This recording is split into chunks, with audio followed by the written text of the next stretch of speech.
I had had a nervous breakdown, and that was the moment that something in my life shifted.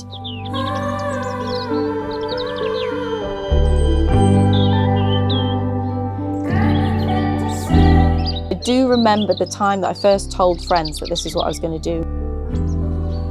We were at a wedding. We were all dancing, and I remember saying, I'm going to be a flower farmer. And I remember them being like, what? But you have to be outside, and you wear heels and dresses. Do you realise it's like cold and it's hard work and all of these things, and no one could believe me. But I'm very much someone, if I say I'm going to do something, I do it.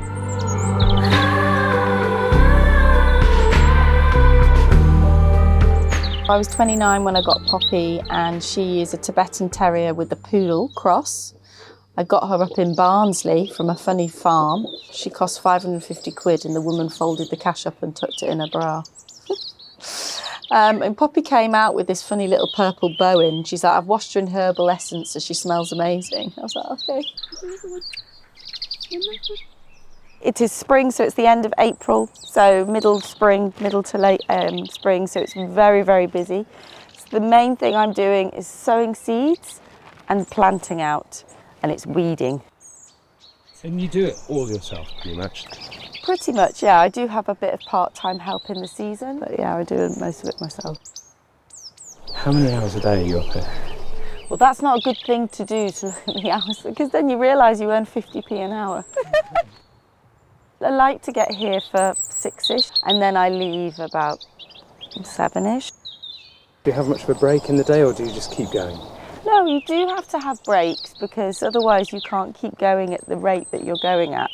So even though I don't want to stop, I do make myself stop. I'm a big tea drinker, so I do things, and I do that as a little, treat for myself. Like, well, if I finish this bed, I get to go and have a cup of tea, and I'll sit and have a cup of tea for 10 minutes. How many cups of tea do you think you have a day? Oh God, I don't drink water, so I probably have about 5 or 6.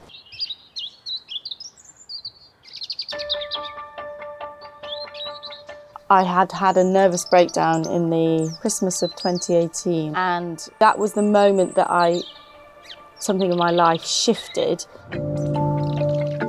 I wasn't able to take time off work because I ran my own business and I had to keep working, so I went to see a psychiatrist, got a lot of medication and ploughed on.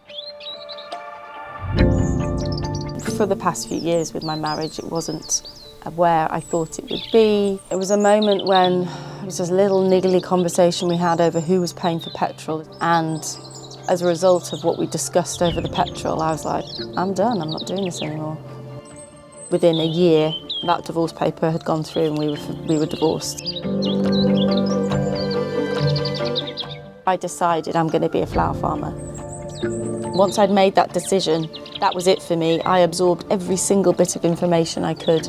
I read every book I could. I listened to every podcast I could. I sold my business. I was lucky enough to then have a pot of money to do this.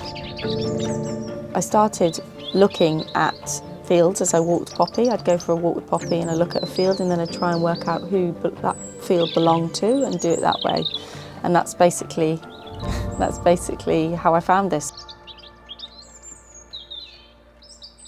So, this is going to be my flower farm. The first thing I did is I got Tractor Man to come and plough up a section for me. And then I got a load of mushroom compost delivered, and I started spreading that.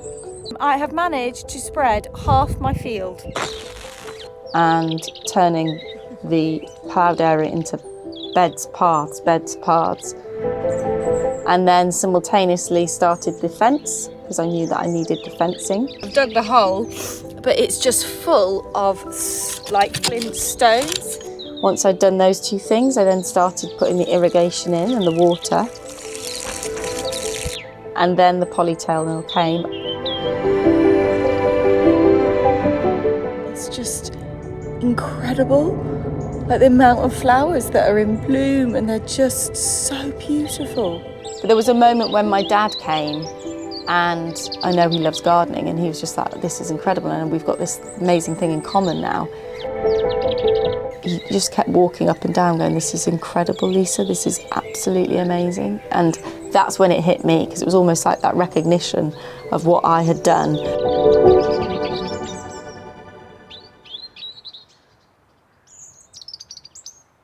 Jasmine is my daughter, Jazzy Rose, who I named the flower farm after. She's 7, almost 8. She was sitting here with her friend, and they spotted loads of frogs cuddling, as she said.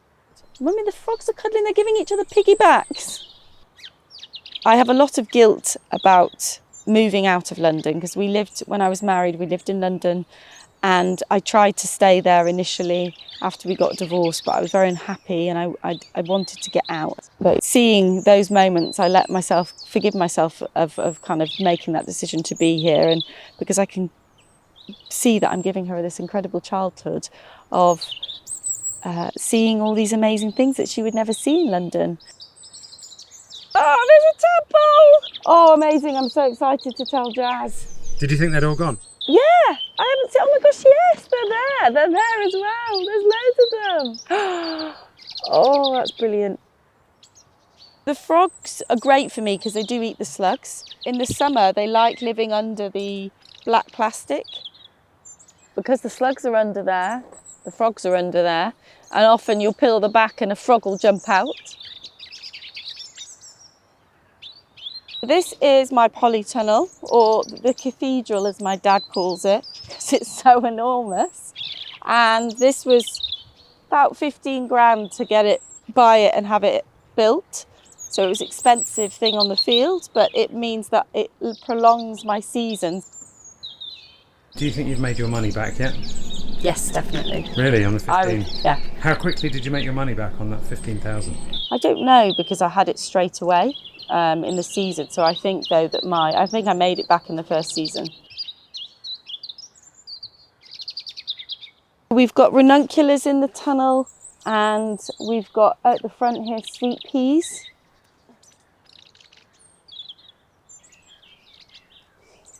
Yeah, sweet peas. I used to have a childminder that grew them in the garden, and it does take you back. It's amazing how scent can do that. I can remember, it's literally, by smelling that, I can imagine her giving me and my sister bunches of these sweet peas.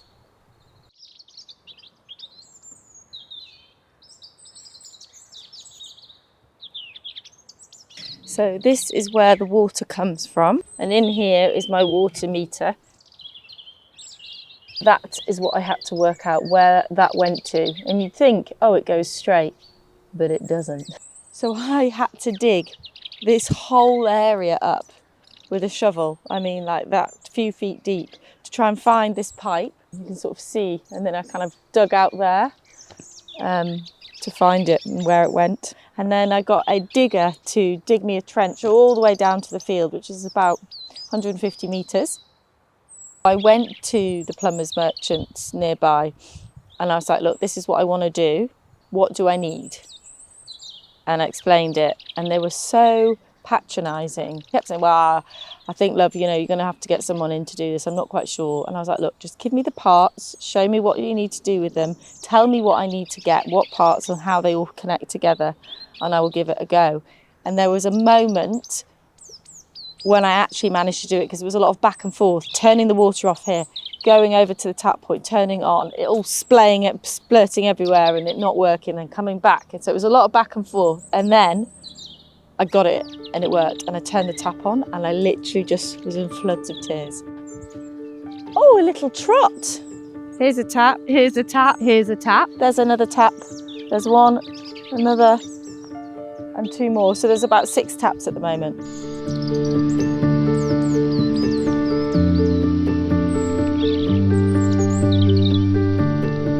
The speed at which I operate at and the amount that I take on, it breaks you. And I'm only human, and I think at times I'm superhuman. But people who know me really well know that I also have the other side to me, and insecure and anxious about things and worrying. And if I let those little voices get the better of me, then it does cripple me, and I start to kind of have panic attacks, and yeah. I manage it better now, and I haven't had any breakdowns or burnouts or whatever you want to call them since I've had the field. And I think that it's partly because being outside is great for your mental health, but also learning more about myself. Poppy's been through all of this with me. I got married when I had Poppy, I got divorced, I had a baby, I had a miscarriage, and I set up a flower farm. I've done all these things with Poppy.